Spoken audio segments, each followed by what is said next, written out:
Listen to me, please. You're like me, a Homo sapiens. A wise human. Life, a miracle in the universe, appeared around 4 billion years ago. And we humans, only 200,000 years ago. Yet we have succeeded in disrupting the balance that is so essential to life. Listen carefully to this extraordinary story, which is yours, and decide what you want to do with it.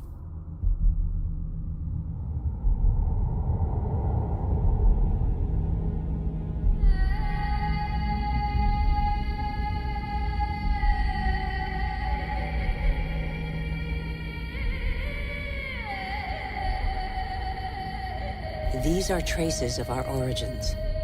At the beginning, our planet was no more than a chaos of fire. A cloud of agglutinated dust particles, similar to so many similar clusters in the universe. Yet this was where the miracle of life occurred.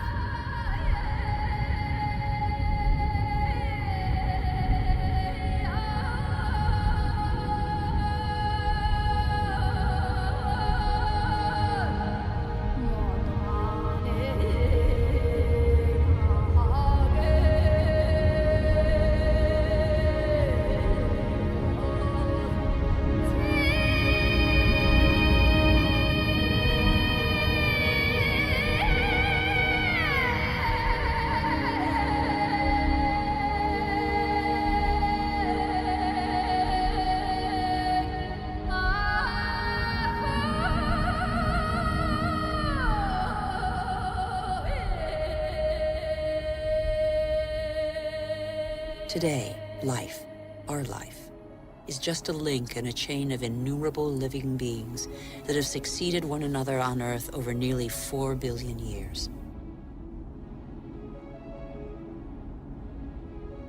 And even today, new volcanoes continue to sculpt our landscapes. They offer a glimpse of what our Earth was like at its birth. Molten rock surging from the depths, solidifying, cracking, blistering or spreading in a thin crust before falling dormant for a time.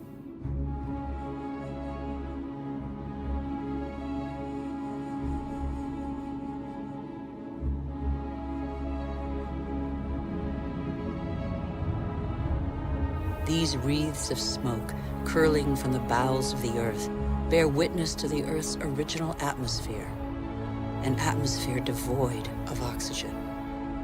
A dense atmosphere, thick with water vapor, full of carbon dioxide. A furnace.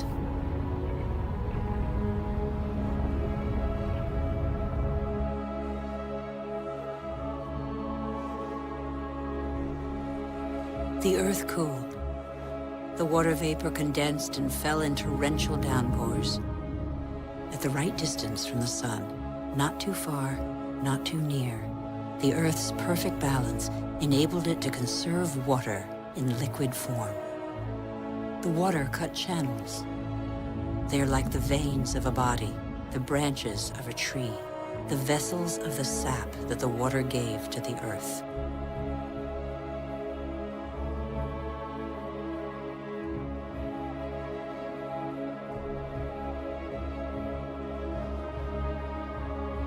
The rivers tore minerals from the rocks and gradually added them to the fresh water of the oceans. And the oceans became heavy with salt.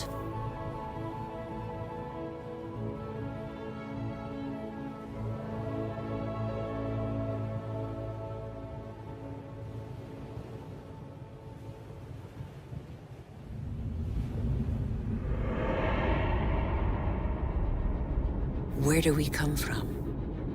Where did life first spark into being? A miracle of time, primitive life forms still exist in the globe's hot springs. They give them their colors. They're called archaeobacteria.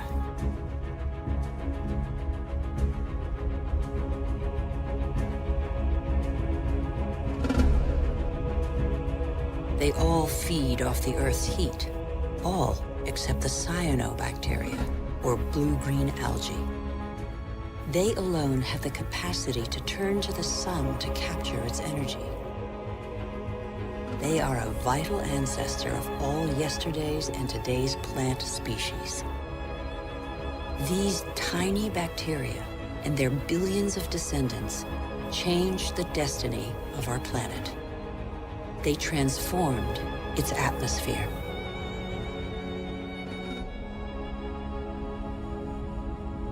What happened to the carbon that poisoned the atmosphere?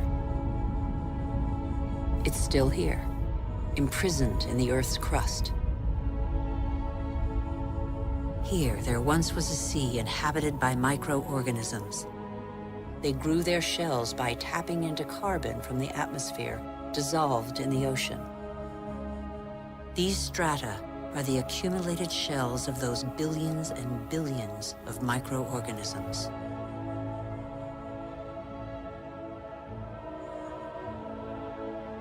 Thanks to them, the carbon drained from the atmosphere and other life forms could develop.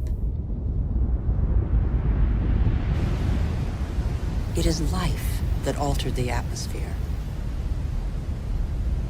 Plant life fed off the sun's energy, which enabled it to break apart the water molecule and take the oxygen.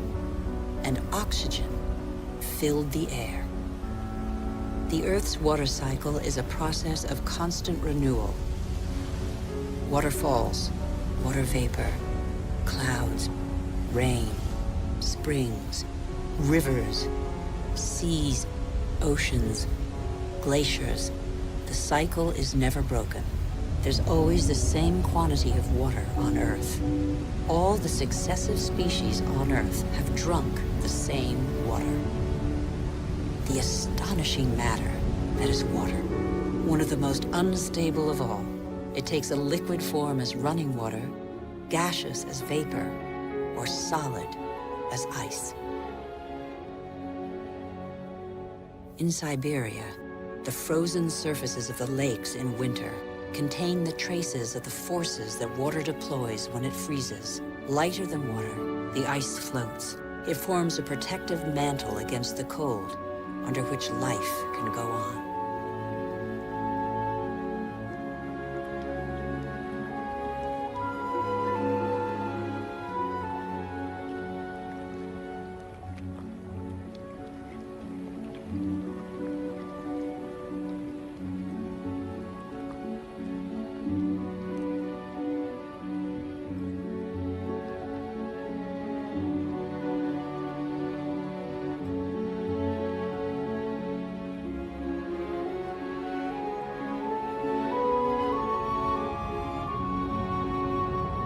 The engine of life is linkage. Everything is linked. Nothing is self-sufficient. Water and air are inseparable, united in life and for our life on Earth.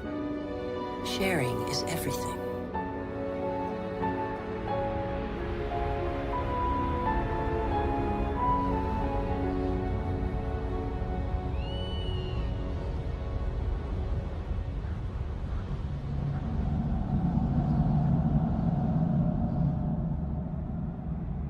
The green expanse peeking through the clouds is the source of oxygen in the air. 70% of this gas, without which our lungs cannot function, comes from the algae that tint the surface of the oceans.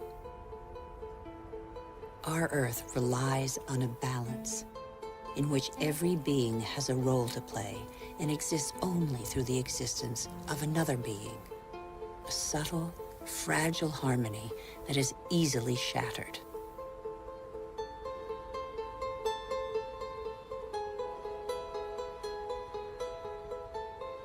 Thus, corals are born from the marriage of algae and shells. Coral reefs cover less than 1% of the ocean floor, but they provide a habitat for thousands of species of fish, mollusks, and algae. The equilibrium of every ocean depends on them.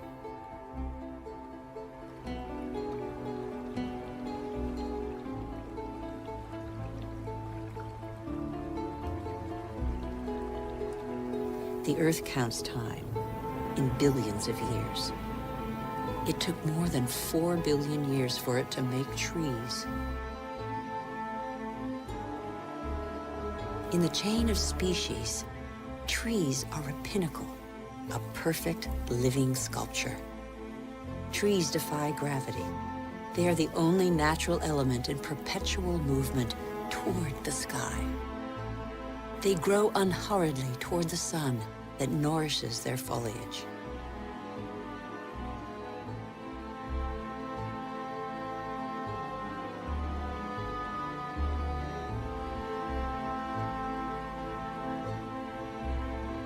They have inherited from those minuscule cyanobacteria the power to capture light's energy.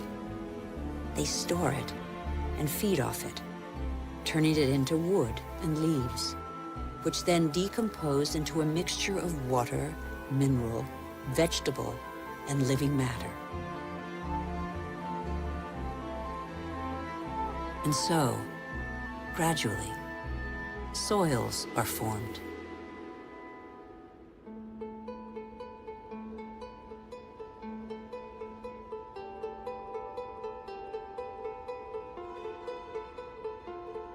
Soils teem with the incessant activity of microorganisms feeding, digging, aerating, and transforming. They make the humus, the fertile layer to which all life on land is linked.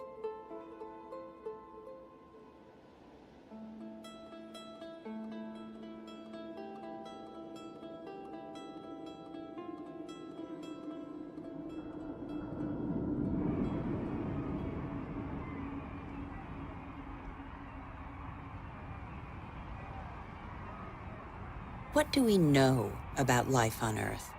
How many species are we aware of? 1/10 of them? 100th, perhaps? What do we know about the bonds that link them?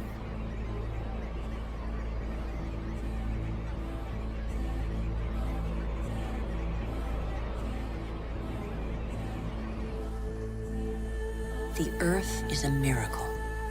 Life remains a mystery.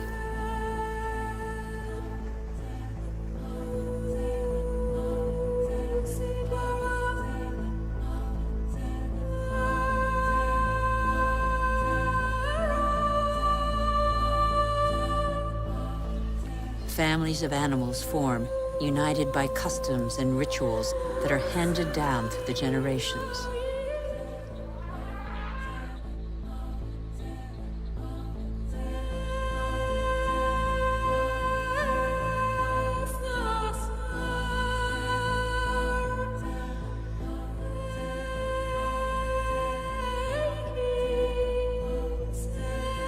Some adapt to the nature of their pasture, and their pasture adapts to them. And both gain. The animal sates its hunger, and the tree can blossom again.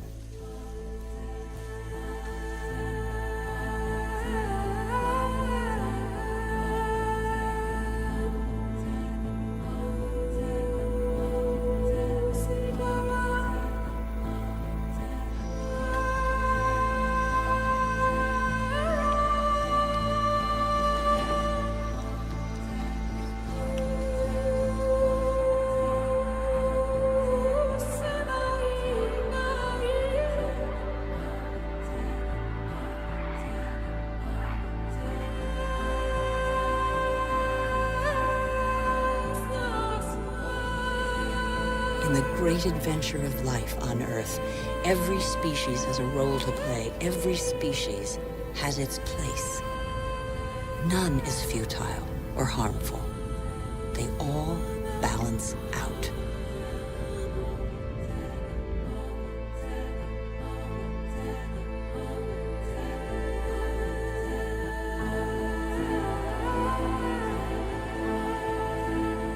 And that's where you, Homo sapiens, wise human, enter the story. You benefit from a fabulous 4 billion-year-old legacy bequeathed by the Earth.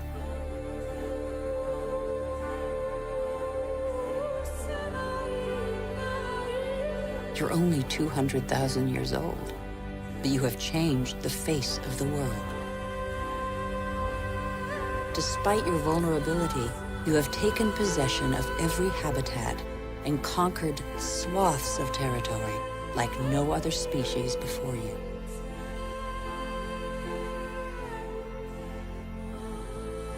After 180,000 nomadic years, and thanks to a more clement climate, humans settled down. They no longer depended on hunting for survival. They chose to live in wet environments that abounded in fish, game, and wild plants, there where land, water, and life combine.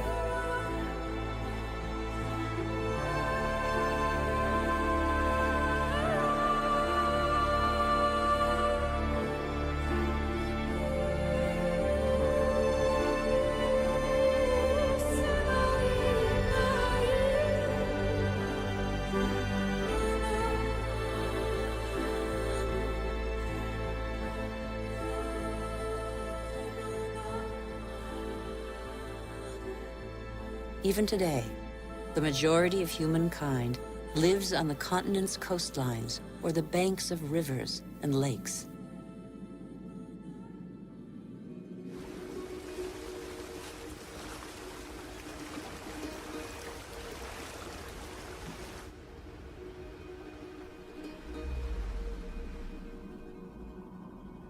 Across the planet, 1 person in 4 lives as humankind did 6,000 years ago. Their only energy, that which nature provides, season after season. It's the way of life of 1.5 billion people, more than the combined population of all the wealthy nations.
But life expectancy is short, and hard labor takes its toll. The uncertainties of nature weigh on daily life. Education is a rare privilege. Children are a family's only asset, as long as every extra pair of hands is a necessary contribution to its subsistence.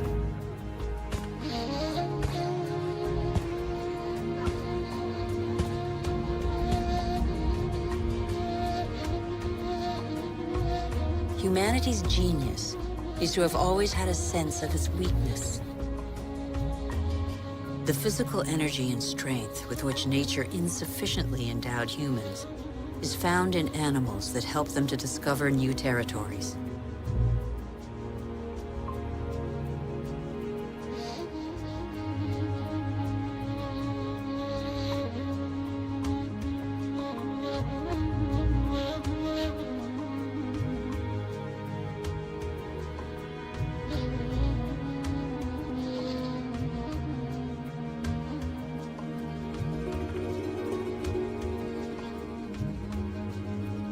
But how can you conquer the world on an empty stomach? The invention of agriculture turned our history on end. It was less than 10,000 years ago. Agriculture was our first great revolution.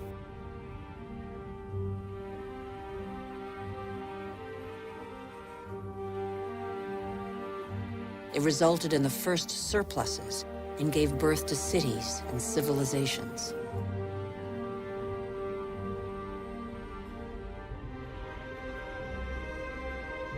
The memory of thousands of years scrabbling for food faded. Having made grain the yeast of life, We multiplied the number of varieties and learned to adapt them to our soils and climates.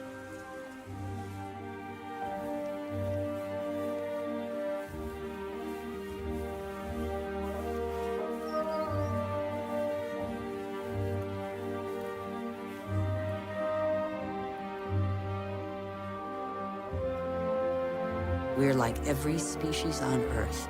Our principal daily concern is to feed ourselves. When the soil is less than generous and the water becomes scarce, we are able to deploy prodigious efforts to extract from the land enough to live on.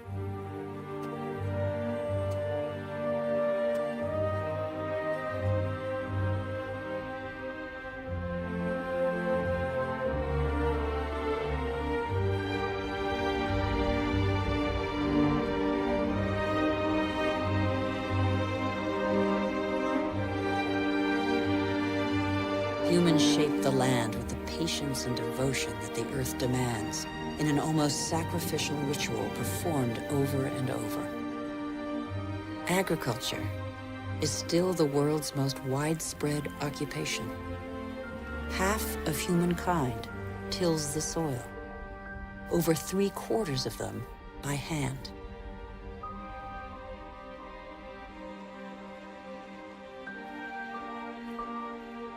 Agriculture is like a tradition handed down from generation to generation in sweat, graft, and toil, because for humanity, it is a prerequisite of survival.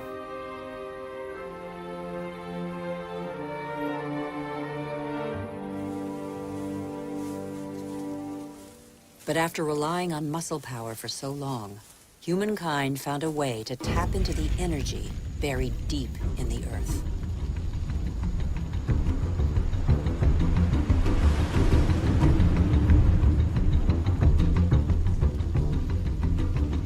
These flames are also from plants, a pocket of sunlight, pure energy, the energy of the sun, captured over millions of years by millions of plants more than 100 million years ago. It's coal, it's gas, and above all, it's oil.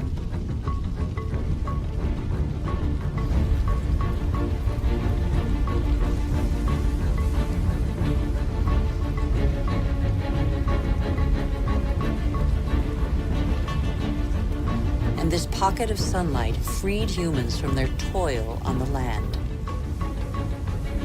With oil began the era of humans who break free of the shackles of time. With oil, some of us acquired unprecedented comforts. And in 50 years, in a single lifetime, the Earth has been more radically changed than by all previous generations of humanity.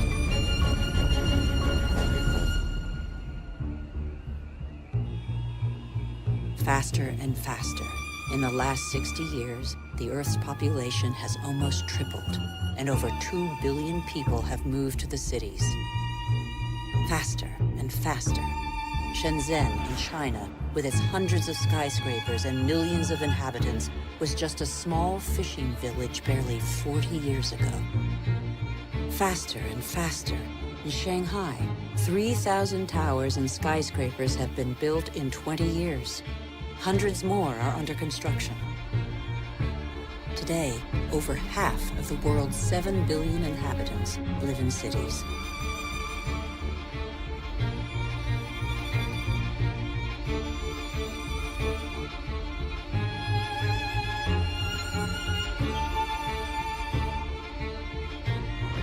New York, the world's first megalopolis, is the symbol of the exploitation of the energy the Earth supplies to human genius. The manpower of millions of immigrants, the energy of coal, the unbridled power of oil.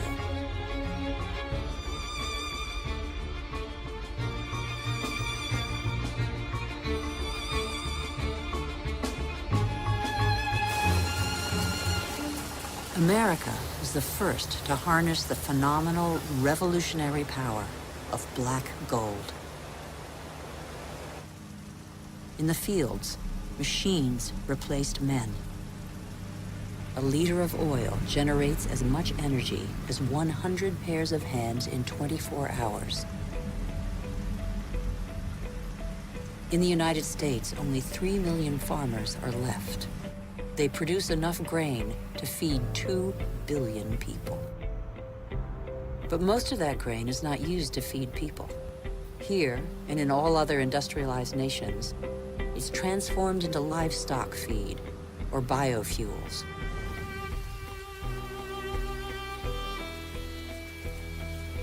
The pocket of sunshine's energy chased away the specter of drought that stalked farmland.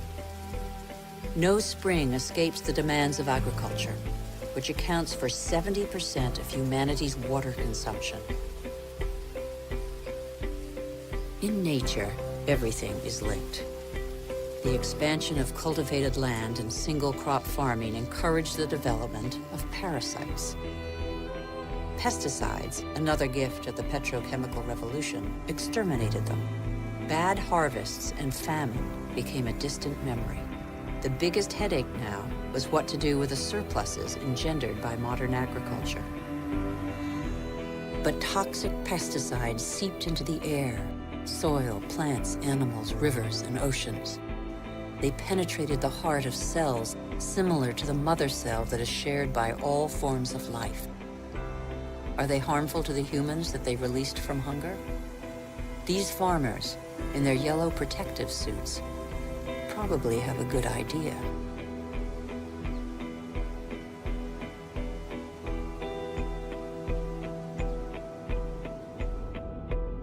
Then came fertilizers, another petrochemical discovery. They produced unprecedented results on plots of land thus far ignored.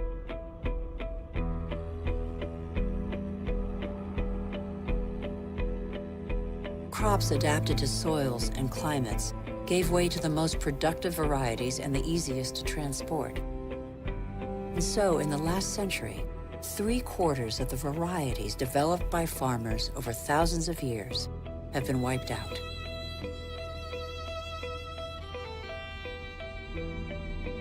As far as the eye can see, fertilizer below, plastic on top. The greenhouses of Almeria in Spain are Europe's vegetable garden. A city of uniformly sized vegetables waits every day for the hundreds of trucks that will take them to the continent's supermarkets. The more a country develops, the more meat its inhabitants consume.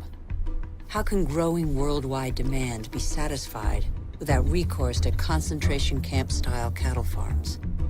Faster and faster, like the life cycle of livestock which may never see a meadow. Manufacturing meat faster than the animal has become a daily routine. In these vast food lots trampled by millions of cattle, not a blade of grass grows. A fleet of trucks from every corner of the country brings in tons of grain, soy meal, and protein-rich granules that will become tons of meat.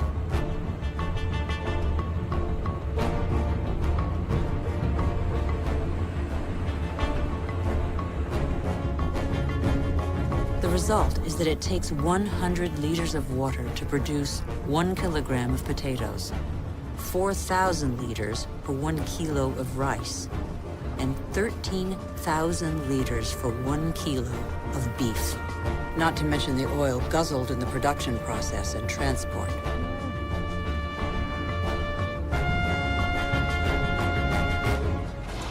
Our agriculture has become oil-powered. It feeds twice as many humans on Earth, but has replaced diversity with standardization. It has offered many of us comforts we could only dream of, but it makes our way of life totally dependent on oil. This is the new measure of time. Our world's clock now beats to the rhythm of these indefatigable machines tapping into the pocket of sunlight. The whole planet is attentive to these metronomes of our hopes and illusions. The same hopes and illusions that proliferate along with our needs, increasingly insatiable desires and profligacy. We know that the end of cheap oil is imminent, but we refuse to believe it. For many of us, the American dream is embodied by a legendary name, Los Angeles. In this city that stretches over 100 kilometers, the number of cars is almost equal to the number of inhabitants. Here, energy puts on a fantastic show every night.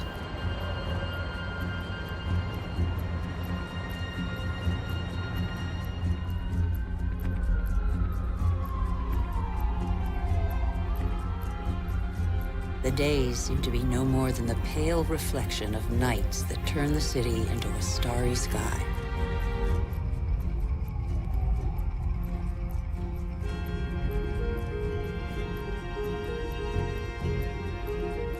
Faster and faster. Distances are no longer counted in miles, but in minutes. The automobile shapes new suburbs where every home is a castle, a safe distance from the asphyxiated city centers, and where neat rows of houses huddle around dead-end streets. The model of a lucky few countries has become a universal dream preached by televisions all over the world.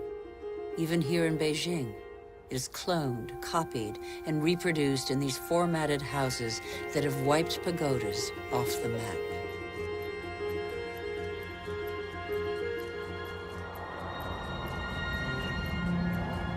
The automobile has become the symbol of comfort and progress. If this model were followed by every society, the planet wouldn't have 900 million vehicles as it does today, but 5 billion. Faster and faster. The more the world develops, the greater its thirst for energy. Everywhere, machines dig, bore, and rip from the earth the pieces of stars buried in its depths since its creation. Minerals.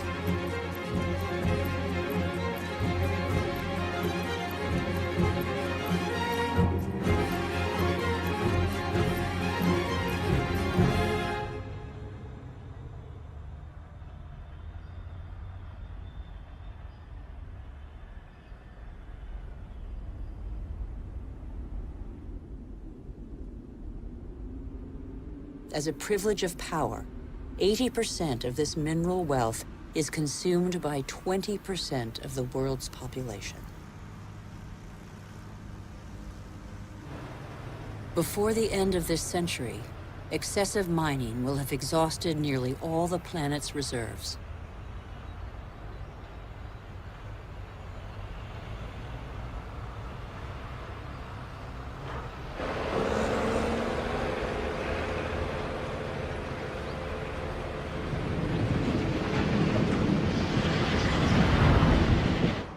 Faster and faster.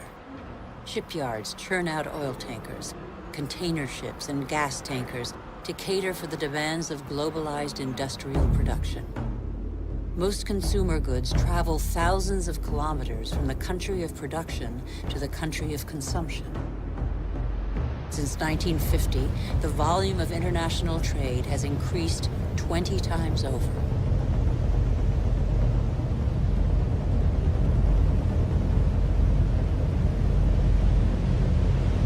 90% of trade goes by sea. 500 million containers are transported every year, headed for the world's major hubs of consumption, such as Dubai. Dubai is a sort of culmination of the Western model, a country where the impossible becomes possible, building artificial islands in the sea, for example. Dubai has few natural resources. But with the money from oil, it can bring millions of tons of material and workers from all over the planet. Dubai has no farmland, but it can import food. Dubai has no water, but it can afford to expend immense amounts of energy to desalinate seawater and build the highest skyscrapers in the world.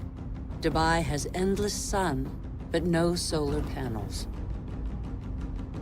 It is the totem to total modernity that never fails to amaze the world.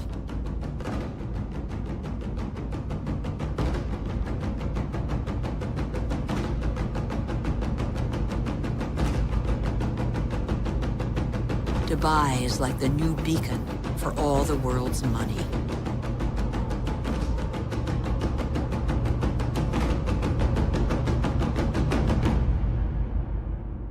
Nothing seems further removed from nature than Dubai, although nothing depends on nature more than Dubai. Dubai is a sort of culmination of the Western model. We haven't understood that we're depleting what nature provides.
Since 1950, fishing catches have increased five-fold, from 18 to 100 million metric tons a year. Thousands of factory ships are emptying the oceans. 3/4 of fishing grounds are exhausted, depleted, or in danger of being so. Most large fish have been fished out of existence since they have no time to reproduce.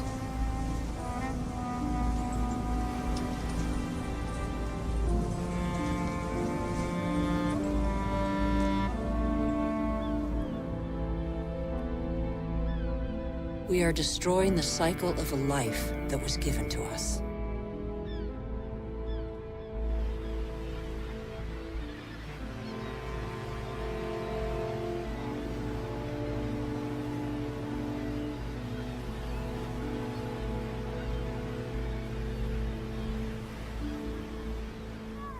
At the current rate, all fish stocks are threatened with exhaustion. Fish is the staple diet of 1 in 5 humans.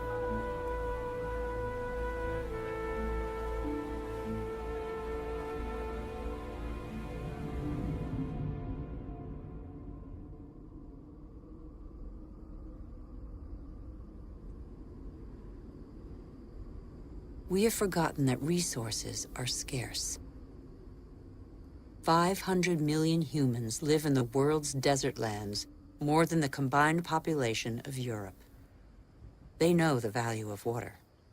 They know how to use it sparingly. Here, they depend on wells replenished by fossil water, which accumulated underground in the days when it rained on these deserts, 25,000 years ago.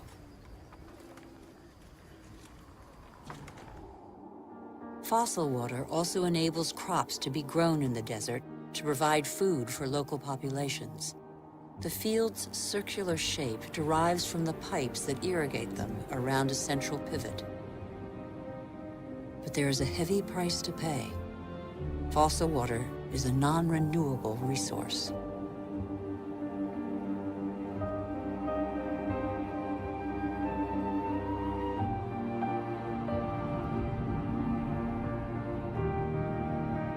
In Saudi Arabia, the dream of industrial farming in the desert has faded. As if on a parchment map, the light spots on this patchwork show abandoned plots. The irrigation equipment is still there, the energy to pump water also. But the fossil water reserves are severely depleted.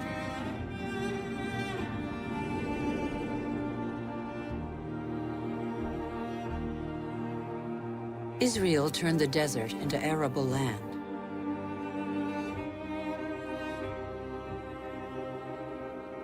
Even though these hothouses are now irrigated drop by drop, water consumption continues to increase along with exports.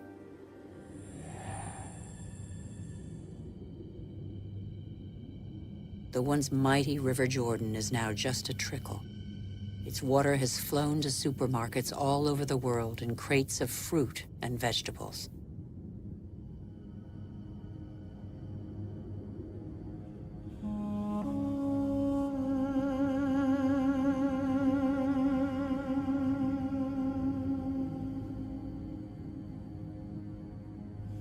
The Jordan's fate is not unique. Across the planet, one major river in 10 no longer flows into the sea for several months of the year.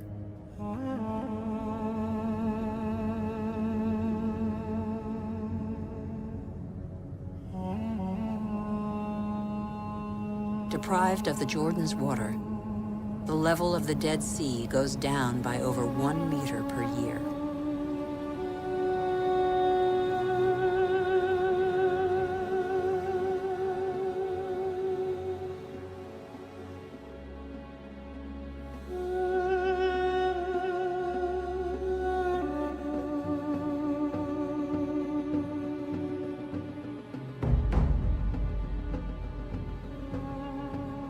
India risks being the country that suffers most from the lack of water in the coming century. Massive irrigation has fed the growing population, and in the last 50 years, 21 million wells have been dug. In many parts of the country, the drill has to sink ever deeper to hit water. In western India, 30% of wells have been abandoned. The underground aquifers are drying out. Vast reservoirs will catch the monsoon rains to replenish the aquifers. In dry season, women from local villages dig them with their bare hands.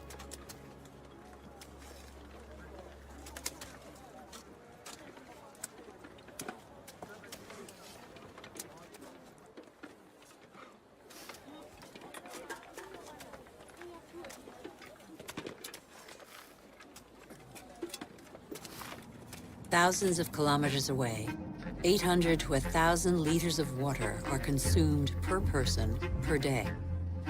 Las Vegas was built out of the desert. Millions of people live there. Thousands more arrive every month. The inhabitants of Las Vegas are among the biggest consumers of water in the world.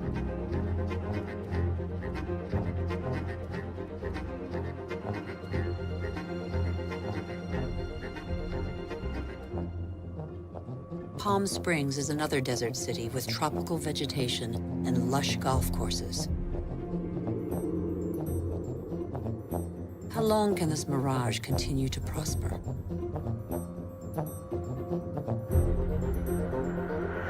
The Earth cannot keep up. The Colorado River, which brings water to these cities, is one of those rivers that no longer reaches the sea. Water levels in the catchment lakes along its course are plummeting.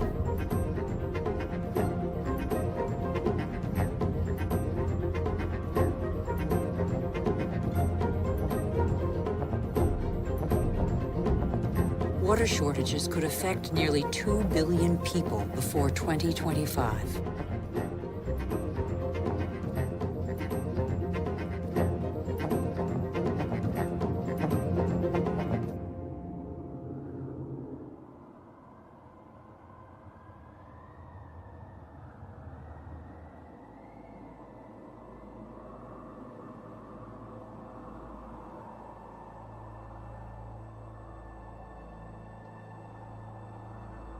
The wetlands represent 6% of the surface of the planet. Under their calm water lies a veritable factory where plants and microorganisms patiently filter the water and digest all the pollution. These marshes are indispensable environments for the regeneration and purification of water. They are sponges that regulate the flow of water. They absorb it in the wet season and release it in the dry season.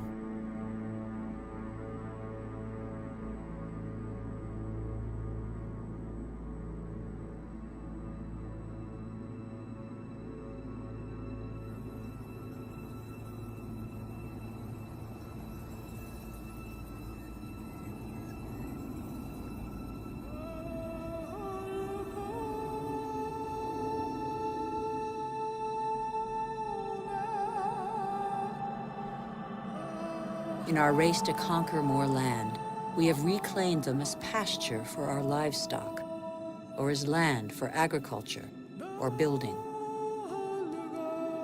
In the last century, half of the world's marshes were drained. We know neither their richness nor their role.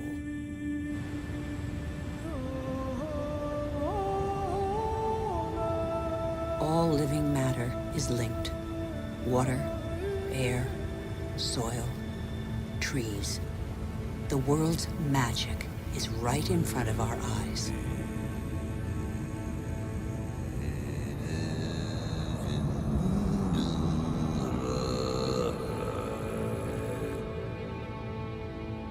Trees breathe groundwater into the atmosphere as light mist. They form a canopy that alleviates the impact of heavy rains. The forests provide the humidity that is necessary for life. They store carbon, containing more than all the Earth's atmosphere.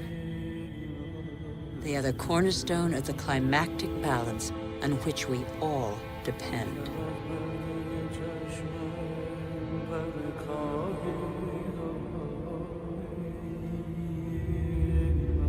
The trees of the primary forests provide a habitat for 3/4 of the planet's biodiversity.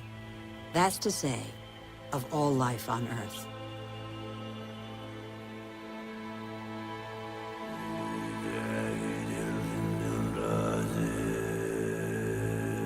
These forests provide the remedies that cure us. The substances secreted by these plants can be recognized by our bodies. Our cells talk the same language. We are of the same family.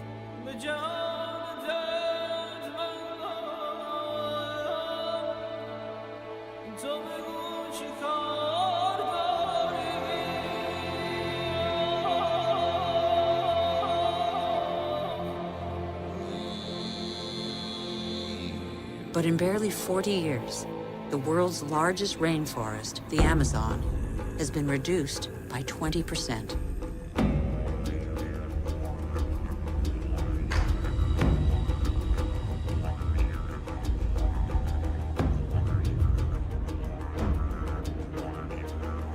The forest gives way to cattle ranches or soybean farms. 95% of these soybeans are used to feed livestock and poultry in Europe and Asia. And so, a forest is turned into meat.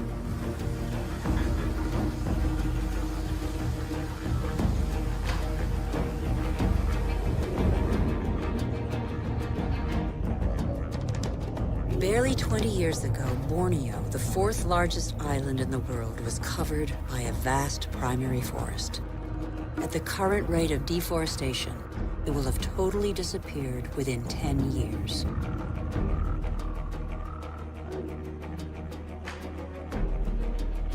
Living matter bonds water, air, earth, and the sun. In Borneo, this bond has been broken in what was one of the Earth's greatest reservoirs of biodiversity.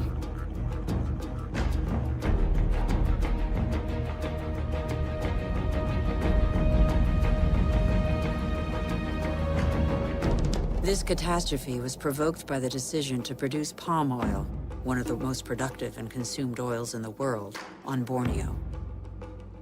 Palm oil not only caters to our growing demand for food, but also cosmetics, detergents, and increasingly, alternative fuels.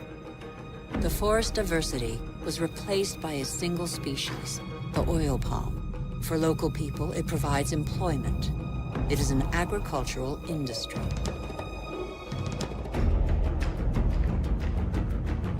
Another example of massive deforestation is the eucalyptus.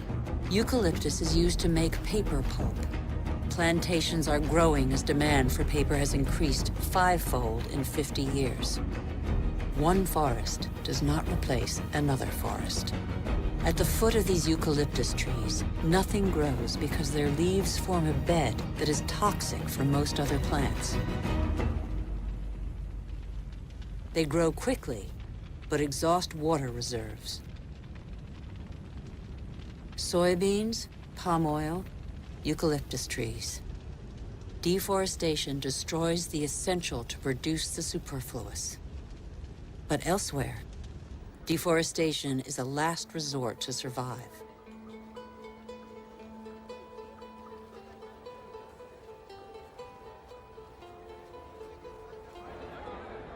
Over 2 billion people, almost a third of the world's population, still depend on charcoal. In Haiti, one of the world's poorest countries, charcoal is one of the population's main consumables. Once the pearl of the Caribbean, Haiti can no longer feed its population without foreign aid.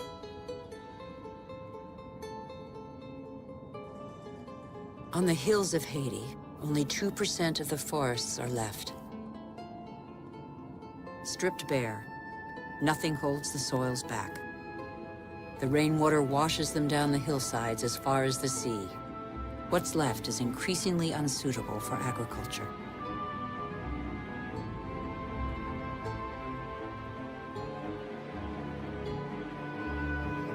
In some parts of Madagascar, the erosion is spectacular. Whole hillsides bear deep gashes hundreds of meters wide. Thin and fragile, soil is made by living matter. With erosion, the fine layer of humus, which took thousands of years to form, disappears.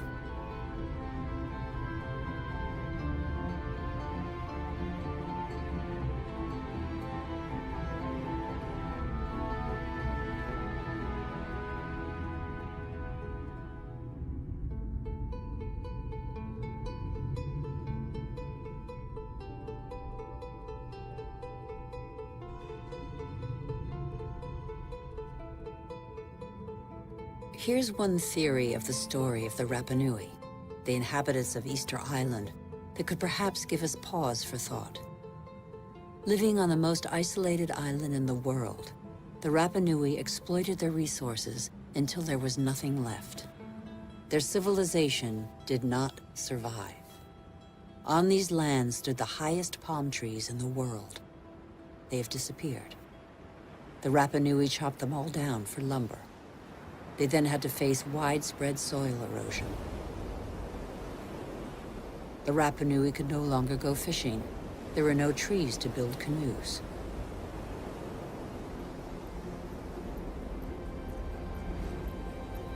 And yet the Rapa Nui formed one of the most brilliant civilizations in the Pacific. Innovative farmers, sculptors, exceptional navigators. They were caught in the vice of overpopulation and dwindling resources. They experienced social unrest, revolts, and famine. Many did not survive the cataclysm.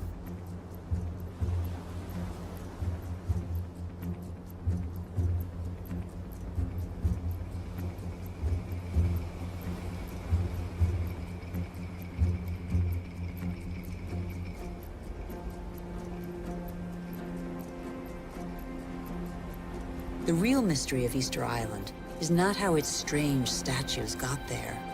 We know now. It's why the Rapa Nui didn't react in time.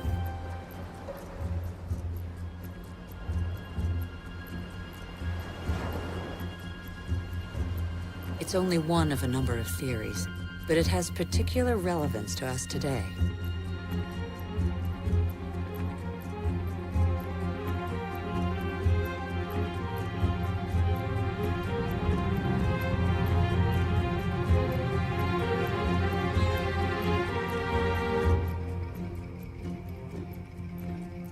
Since 1950, the world's population has almost tripled.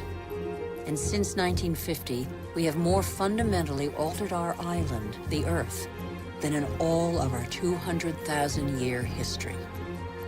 Nigeria is the biggest oil exporter in Africa, and yet 70% of the population lives under the poverty line. The wealth is there, but the country's inhabitants don't have access to it. The same is true all over the globe. Half the world's poor live in resource-rich countries.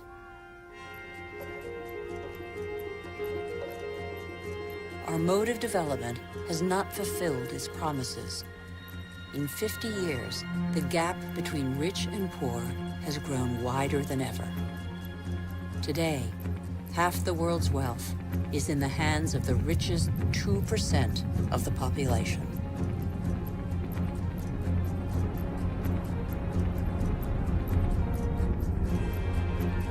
Can such disparities be maintained? They're the cause of population movements whose scale we have yet to fully realize. The city of Lagos had a population of 700,000 in 1960. That will rise to 16 million by 2025. Lagos is one of the fastest growing megalopolises in the world. The new arrivals are mostly farmers forced off the land for economic or demographic reasons, or because of diminishing resources. This is a radically new type of urban growth driven by the urge to survive rather than to prosper.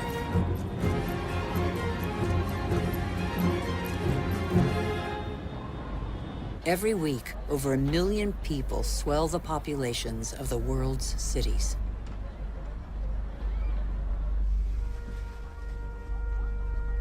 One human being in 6 now lives in a precarious, unhealthy, overpopulated environment without access to daily necessities such as water, sanitation, or electricity.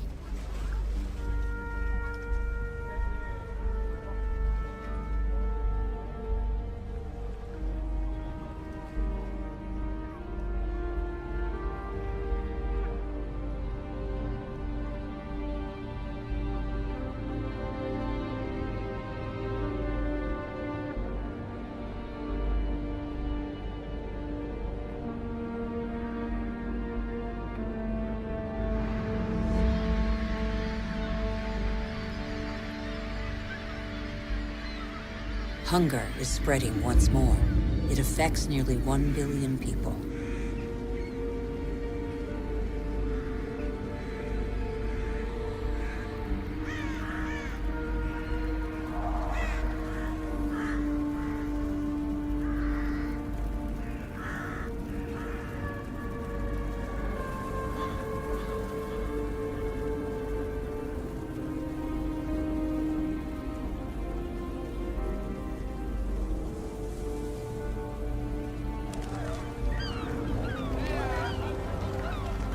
All over the planet, the poorest scrabble to survive on scraps, while we continue to dig for resources that we can no longer live without. We look farther and farther afield, in previously unspoilt territory, and in regions that are increasingly difficult to exploit.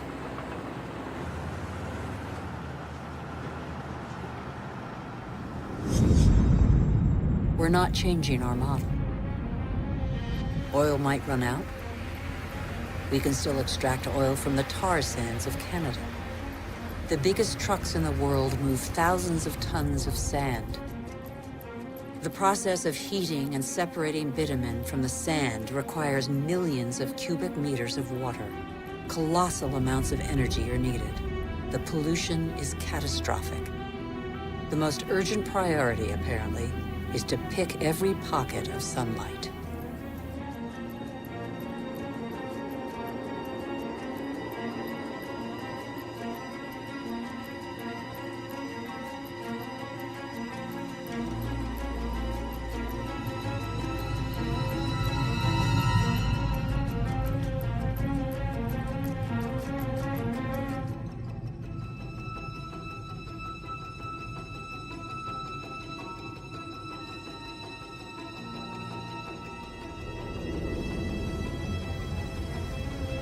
Our oil tankers are getting bigger and bigger. Our energy requirements are constantly increasing. We try to power growth like a bottomless oven that demands more and more fuel.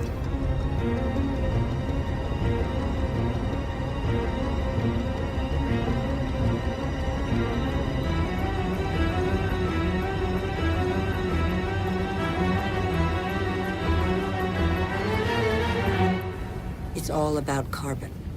In a few decades, the carbon that made our atmosphere a furnace and that nature captured over millions of years, allowing life to develop, will have largely been pumped back out. The atmosphere is heating up. It would have been inconceivable for a boat to be here just a few years ago. Transport, industry, deforestation, agriculture. Our activities release gigantic quantities of carbon dioxide. Without realizing it, molecule by molecule, we have upset the Earth's climatic balance. All eyes are on the poles, where the effects of global warming are most visible. It's happening fast, very fast. The Northwest Passage that connects America, Europe, and Asia via the pole is opening up. The Arctic ice cap is melting. Under the effect of global warming, the ice cap has lost 40% of its thickness in 40 years. Its surface area in the summer shrinks year by year. It could disappear in the summer months by 2030. Some say 2015.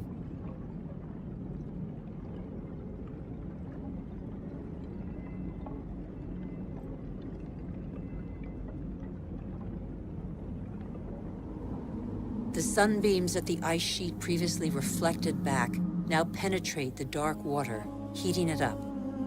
The warming process gathers pace.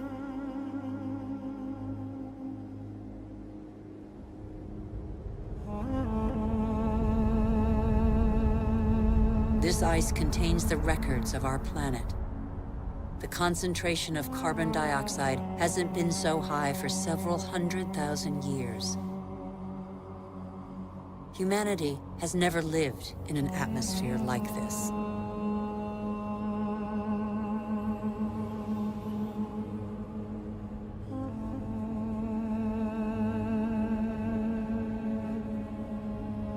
Is excessive exploitation of our resources threatening the lives of every species? Climate change accentuates the threat. By 2050, a quarter of the Earth's species could be threatened with extinction. In these polar regions, the balance of nature has already been disrupted.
Around the North Pole, the ice cap has lost 30% of its surface area in 30 years. But as Greenland rapidly becomes warmer, the fresh water of a whole continent flows into the salt water of the oceans.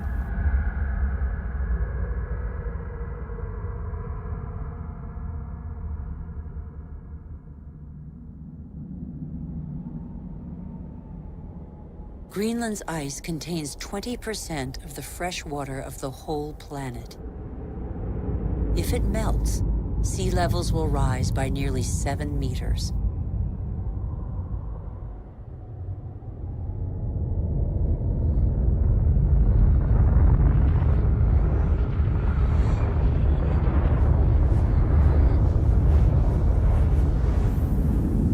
But But there is no industry here. Greenland's ice sheet suffers from greenhouse gases emitted elsewhere on Earth. Our ecosystem doesn't have borders. Wherever we are, our actions have repercussions on the whole Earth. The atmosphere of our planet is an indivisible whole. It is an asset we share. On Greenland's surface, lakes are appearing on the landscape. The ice cap has begun to melt at a speed that even the most pessimistic scientists did not envision 10 years ago.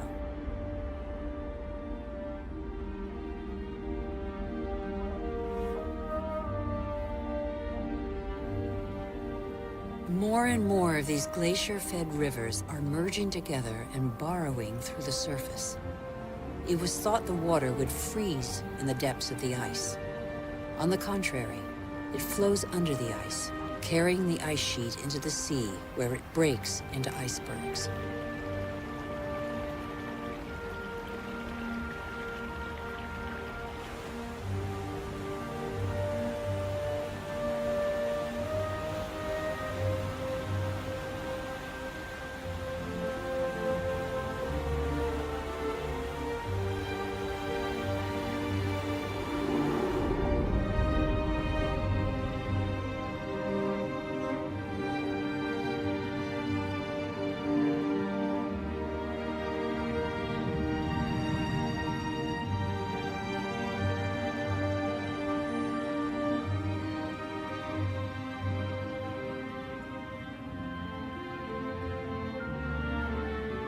As the fresh water of Greenland's ice sheet gradually seeps into the salt water of the oceans, low-lying lands around the globe are threatened. Sea levels are rising, water expanding as it gets warmer, caused in the 20th century alone a rise of 20 centimeters. Everything becomes unstable. Coral reefs, for example, are extremely sensitive to the slightest change in water temperature. 30% have disappeared. They are an essential link in the chain of species.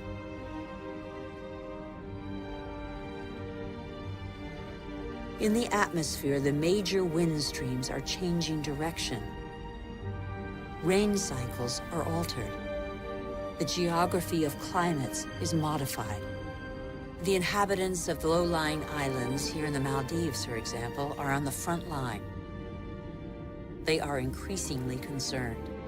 Some are already looking for new, more hospitable lands.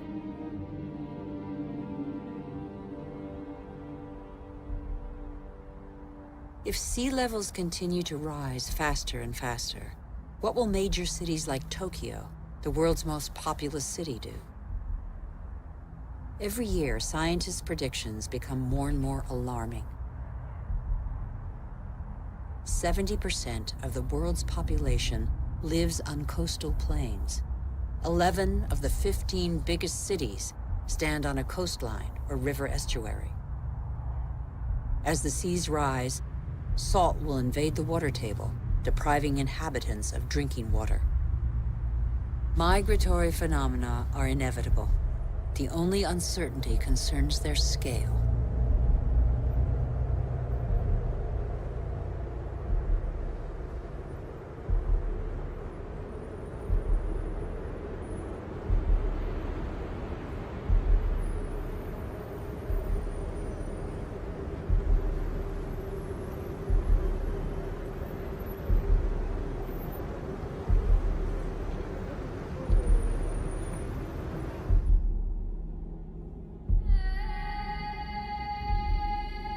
In Africa, Mount Kilimanjaro is unrecognizable.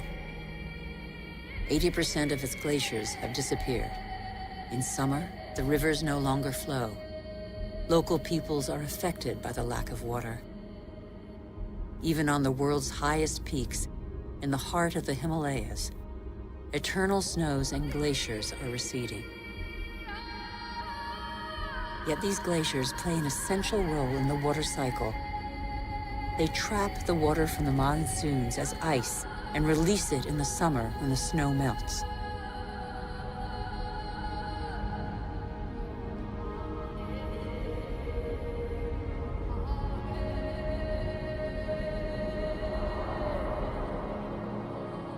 The glaciers of the Himalayas are the source of all the great Asian rivers, the Indus, Ganges, Mekong, Yangtze-Kiang. 2 billion people depend on them for drinking water and to irrigate their crops, as in Bangladesh. On the delta of the Ganges and Brahmaputra, Bangladesh is directly affected by the phenomena occurring in the Himalayas and at sea level. This is one of the most populous and poorest countries in the world. It is already hit by global warming. The combined impact of increasingly dramatic floods and hurricanes could make 1/3 of its landmass disappear. When populations are subjected to these devastating phenomena, they eventually move away.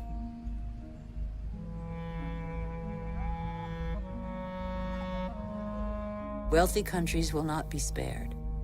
Droughts are occurring all over the planet. In Australia, half of farmland is already affected.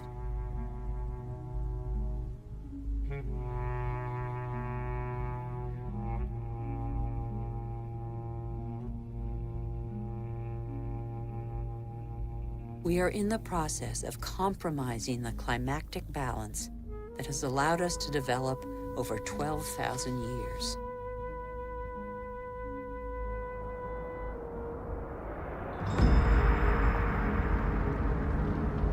More and more wildfires encroach on major cities. In turn, they exacerbate global warming. As the trees burn, they release carbon dioxide. The system that controls our climate has been severely disrupted. The elements on which it relies have been disrupted.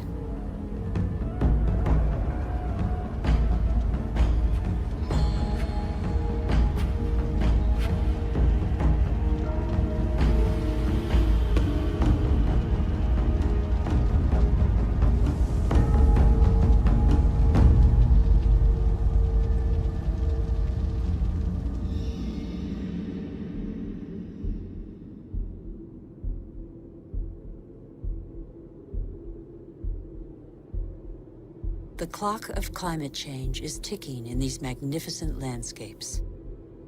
Here in Siberia and elsewhere across the globe, it is so cold that the ground is constantly frozen. It's known as permafrost. Under its surface lies a climactic time bomb. Methane, a greenhouse gas 20 times more powerful than carbon dioxide.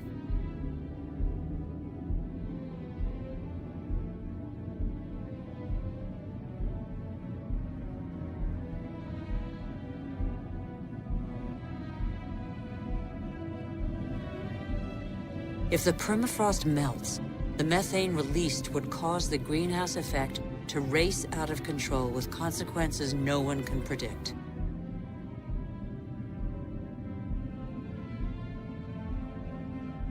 We would literally be in unknown territory.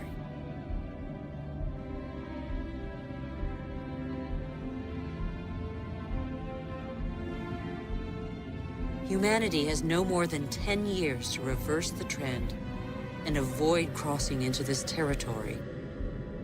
Life on Earth as we have never known it.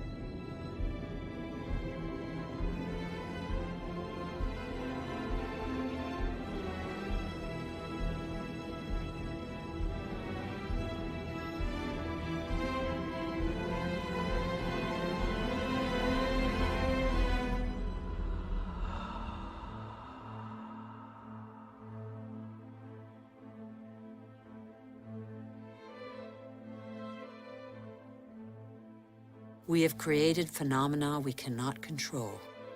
Since our origins, water, air, and forms of life are intimately linked. But recently, we have broken those links. Let's face the facts. We must believe what we know. All that we have just seen is a reflection of human behavior. We have shaped the Earth in our image. We have very little time to change.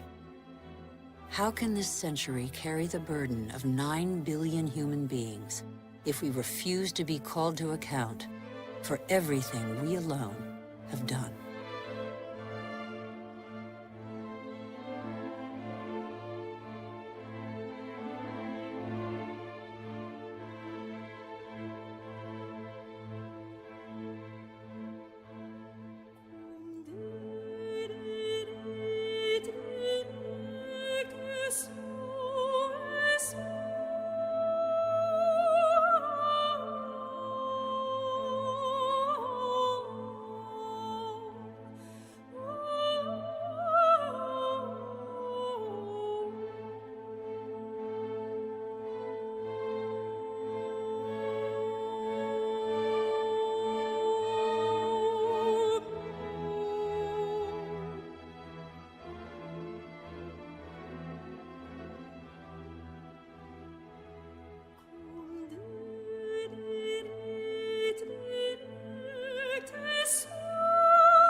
The cost of our actions is high. Others pay the price without having been actively involved. I have seen refugee camps as big as cities, sprawling in the desert. How many men, women, and children will be left by the wayside tomorrow? Must we always build walls to break the chain of human solidarity, separate peoples, and protect the happiness of some from the misery of others? It's too late to be a pessimist. I know that a single human can knock down every wall. It's too late to be a pessimist. Worldwide, 4 children out of 5 attend school. Never has learning been given to so many human beings. Everyone, from richest to poorest, can make a contribution. Lesotho, one of the world's poorest countries, is proportionally the one that invests most in its people's education. Qatar, one of the world's richest states, has opened its doors to the best universities. Culture, education, research, and innovation are inexhaustible resources. In the face of misery and suffering, millions of NGOs prove that solidarity between peoples is stronger than the selfishness of nations.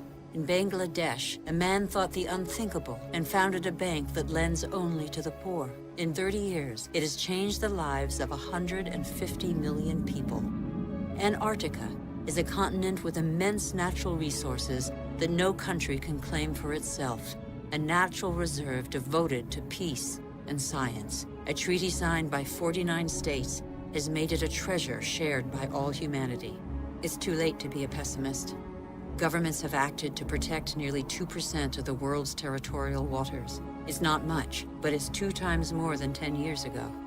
The first natural parks were created just over a century ago.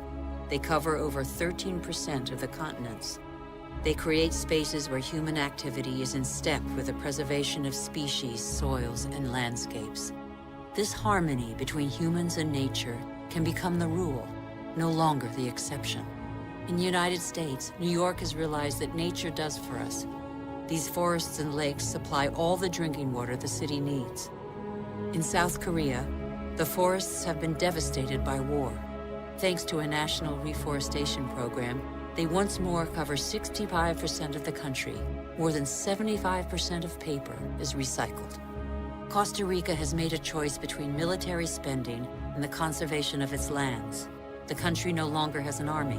It prefers to devote its resources to education, ecotourism, and the protection of its primary forest.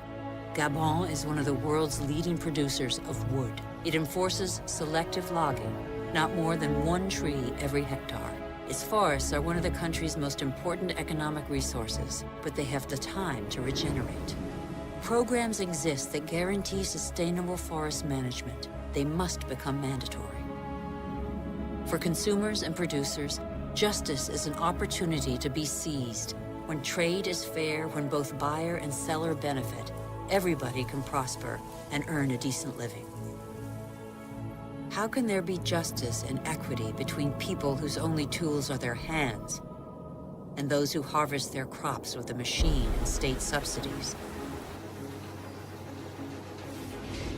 Let's be responsible consumers. Think about what we buy. It's too late to be a pessimist.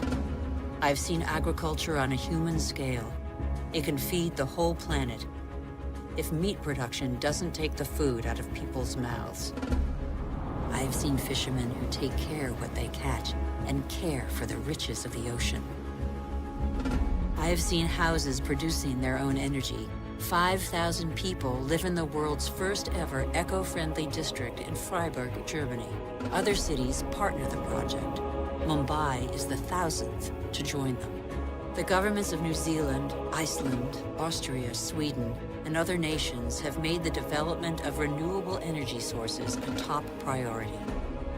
I know that 80% of the energy we consume comes from fossil energy sources. Every week, 2 new coal-fired generating plants are built in China alone. But I have also seen, in Denmark, a prototype of a coal-fired plant that releases its carbon into the soil rather than the air. A solution for the future? Nobody knows yet. I have seen in Iceland an electricity plant powered by the Earth's heat, geothermal power. I have seen a sea snake lying on the swell to absorb the energy of the waves and produce electricity. I have seen wind farms off the coast of Denmark that produce 20% of the country's electricity. The USA, China, India, Germany, and Spain are the biggest investors in renewable energy. They have already created over 2.5 million jobs. Where on earth doesn't the wind blow? I have seen desert expanses baking in the sun. Everything on Earth is linked, and the Earth is linked to the sun, its original energy source. Can humans not imitate plants and capture its energy? In 1 hour, the sun gives the Earth the same amount of energy as that consumed by all humanity in 1 year. As long as the Earth exists, the sun's energy will be inexhaustible. All we have to do is stop drilling the Earth and start looking to the sky. All we have to do is learn to cultivate the sun. All these experiments are only examples, but they testify to a new awareness. They lay down markers for a new human adventure based on moderation, intelligence, and sharing.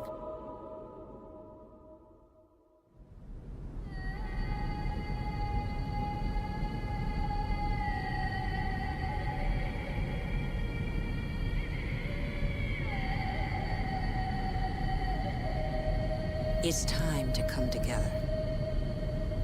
What's important is not what's gone, but what remains. We still have half the world's forests, thousands of rivers, lakes, and glaciers, and thousands of thriving species. We know that the solutions are there today. We all have the power to change. So what are we waiting for?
Listen to me, please.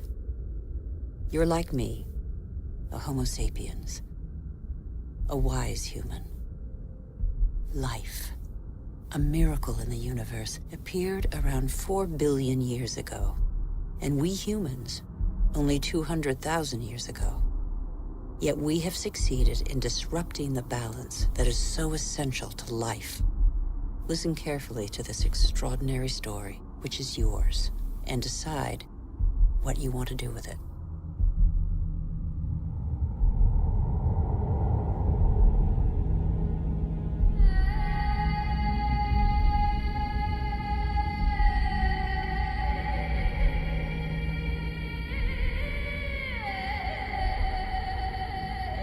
These are traces of our origins.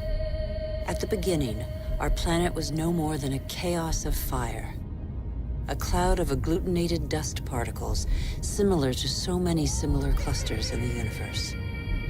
Yet this was where the miracle of life occurred.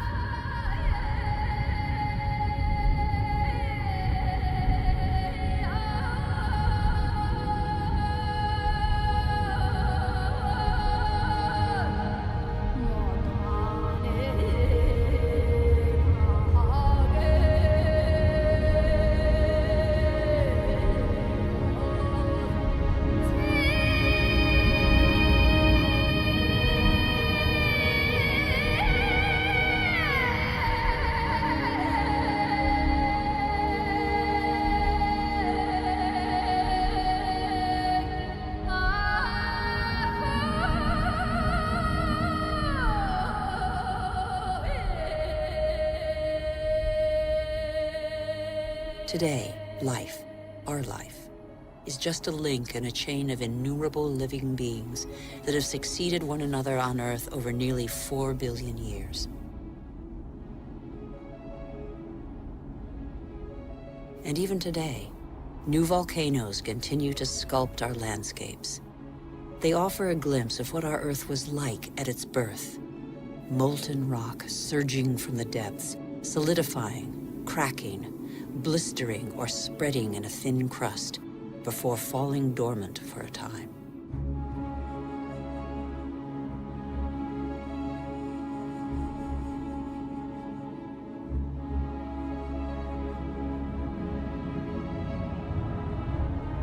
These wreaths of smoke curling from the bowels of the Earth bear witness to the Earth's original atmosphere, an atmosphere devoid of oxygen.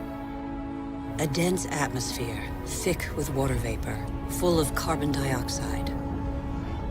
A furnace.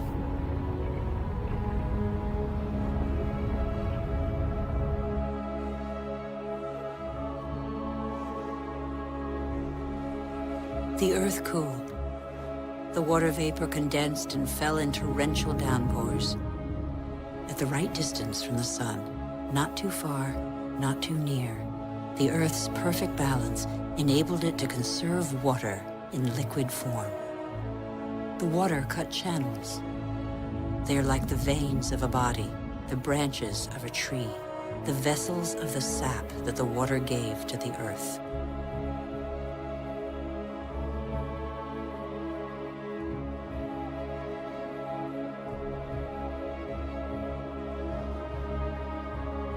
The rivers tore minerals from the rocks and gradually added them to the fresh water of the oceans. And the oceans became heavy with salt.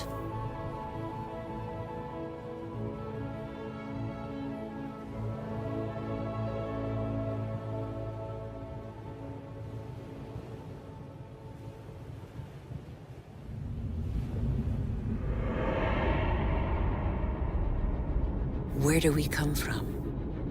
Where did life first spark into being? A miracle of time, primitive life forms still exist in the globe's hot springs. They give them their colors. They're called archaeobacteria.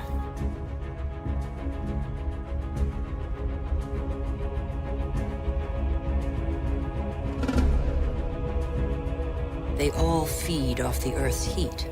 All except the cyanobacteria, or blue-green algae. They alone have the capacity to turn to the sun to capture its energy. They are a vital ancestor of all yesterday's and today's plant species. These tiny bacteria and their billions of descendants changed the destiny of our planet. They transformed its atmosphere.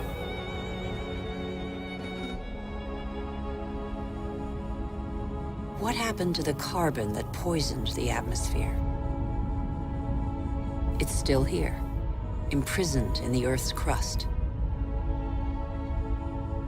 Here, there once was a sea inhabited by microorganisms. They grew their shells by tapping into carbon from the atmosphere, dissolved in the ocean. These strata are the accumulated shells of those billions and billions of microorganisms.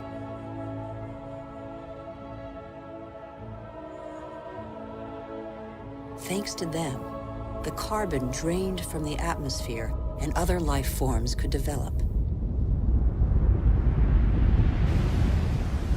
It is life that altered the atmosphere. Plant life fed off the sun's energy, which enabled it to break apart the water molecule and take the oxygen. And oxygen filled the air. The Earth's water cycle is a process of constant renewal. Waterfalls, water vapor, clouds, rain, springs, rivers, seas, oceans, glaciers. The cycle is never broken. There's always the same quantity of water on Earth. All the successive species on Earth have drunk the same water. The astonishing matter that is water, one of the most unstable of all. It takes a liquid form as running water, gaseous as vapor, or solid as ice. In Siberia, the frozen surfaces of the lakes in winter contain the traces of the forces that water deploys when it freezes. Lighter than water, the ice floats. It forms a protective mantle against the cold, under which life can go on.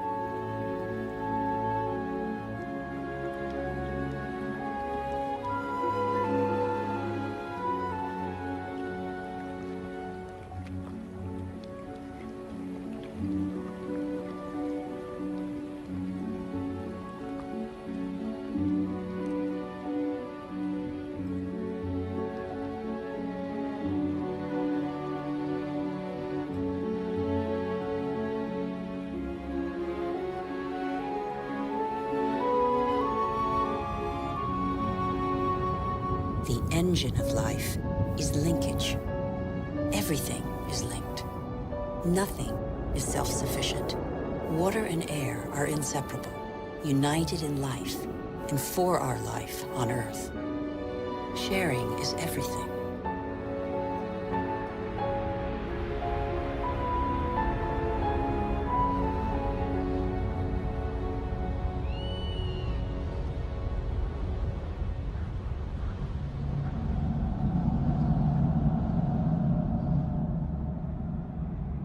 The green expanse peeking through the clouds is the source of oxygen in the air. 70% of this gas, without which our lungs cannot function, comes from the algae that tint the surface of the oceans. Our Earth relies on a balance in which every being has a role to play and exists only through the existence of another being. A subtle, fragile harmony that is easily shattered.